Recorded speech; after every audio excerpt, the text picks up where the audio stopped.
Նախագծի մասով առնվազն եթե նայենք նախագծի հիմնավորումները,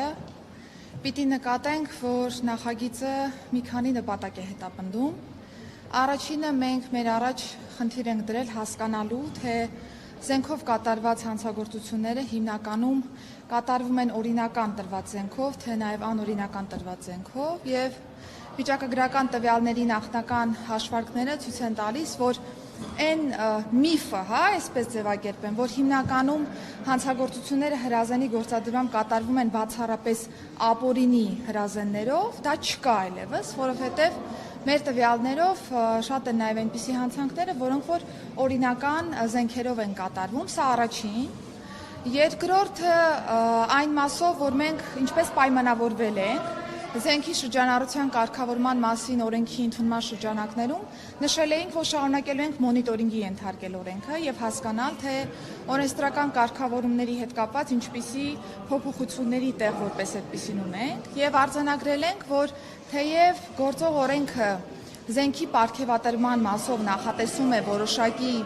ինստիտուցիոնալ նոր կարգավորումներ, նպատակ հետապնդելով որոշակի ստանդարտներ նախատեսել, բայց այդուհանդերձ այս նպատակը ամբողջովին չի իրացվել, որովհետև թե ստանդարտ հոդվածի շրջանակներում են առկա երկակի մոտեցումներ եւ թե նաեւ անցումային կարգավորումների մասով, որոնք այդ ձեր նշած իրավիճակով քաղաքացիներին թույլատրել են, թեև պարգևատրական զենքի հիմնական կանոններին նրանք չեն համապատասխանել, բայց անցումային կարգավորումների ուժով թույլ է տրվել որոշակի էլի երկակի մոտեցման կիրառում։ Եվ ըստ այդմ մենք մեր առաջ խնդիր էինք դրել հասկանալու իրավիճակը եւ ըստ այդմ այս երկակի մոտեցումները եւ պետության համար անկանխատեսելի մոտեցումները հանգուցալուծել եւ առաջարկել որոշակի լուծումներ եւ ինչ ենք մեր քննարկումների արդյունքում պարզել, որ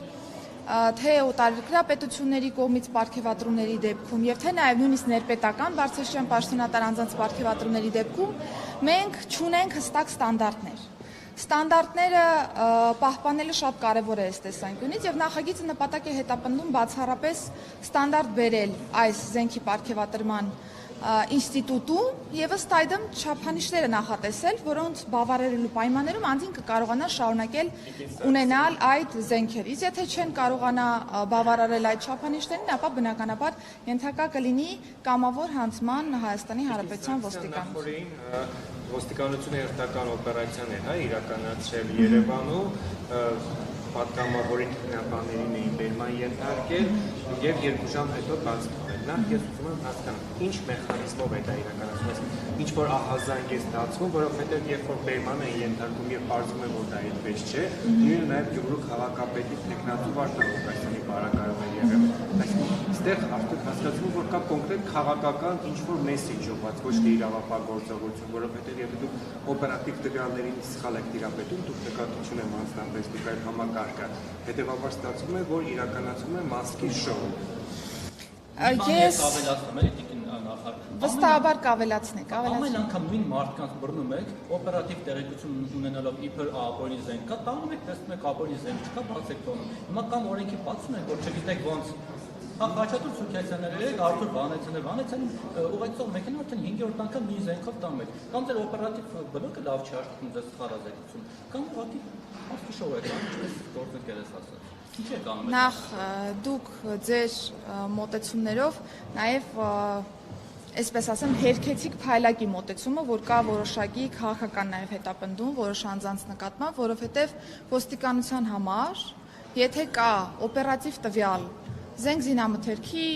առկայության կամ թմրամիջոցի օգտագործման կամ ցանկացած այլ իրավախախտման մասով չկա որևէ տարբերություն, թե տվյալը որ անձի մասով է ստացվում։ Եթե տվյալը կա, բնականաբար այդ տվյալը պետք է իրացվի։ Տվյալի իրացման արդյունքում կարող է հաջողություն գրանցվել, այսինքն տվյալը կարող է լինել ռեալ, բայց տվյալը կարող է լինել նաև վերջնարդյունքում ոչ հավաստի։ Բայց այդ տվյալը, ամեն անգամ այդպես չի լինում։ Քանի անգամ եք ապօրինի զենք բռնել, օրինակ Խաչատուր Սուքյասյանի կամ Արթուր Վանեցյանի ուղեկցող մեքենաներում։ Մի դեպք ասեք, որ ապօրինի է։ Դուք տանում եք անհատականացման, ես բերում եմ ընդհանրական մոտեցումների դաշտ։ Մի անձի դեպքում կարող է դա հաստատվել, մյուս անձի դեպքում կարող է դա չհաստատվել, բայց այն, որ ոստիկանությունը պետք է որևէ օպերատիվ տվյալ չիրացնի, դա ուղղակի անընդունելի մոտեցում է։ Այդ գործ տվողով է, մի հատ ասեք իմանանք էլի։